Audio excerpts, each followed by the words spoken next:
কেনেকুৱা ধৰণৰ কথা সোধা হৈছে মই এটাকে ক'ব নোৱাৰিম। তেওঁলোকৰ বহুত কেইজন ব্যক্তি আছে, তেওঁলোকৰ নিজৰ নিজৰ হিচাপত তেওঁলোকে কুৱেশ্যন সুধি গৈ আছে। যি সুধিছে মোৰ লুকাব লগা একো নাই, নক'ব লগা একো নাই। যি সুধিছে মোৰ যিমানখিনি পাৰোঁ মই গোটেইখিনি সহযোগ কৰিছোঁ। মই কালিও আপোনালোকৰ ওচৰত কৈছিলোঁ, মৃত্যুৰ আগমুহূৰ্তলৈকে প্ৰশাসনৰ লগত মই পূৰ্ণ সহযোগিতা কৰিম। তেওঁলোকে যি কয় মোক যেতিয়াই মাতে, CID হওক, SIT হওক, CBI হওক, মই প্ৰত্যেকেই ইয়াত নহয় বেলেগত যাব লাগে মই তালৈকে যাম। মই মৃত্যুৰ আগমুহূৰ্তলৈকে যুঁজিম দাদাৰ কাৰণে, ন্যায়ৰ কাৰণে।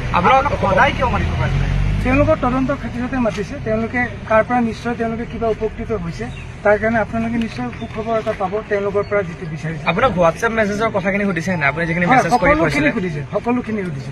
তেওঁলোকে তাৰ ওপৰতো বিবেচনা কৰি তেওঁলোকে বিচাৰ কৰি আছে। আপোনালোকে নিশ্চয় তেওঁলোকৰ পৰা ভাল খবৰ পাব।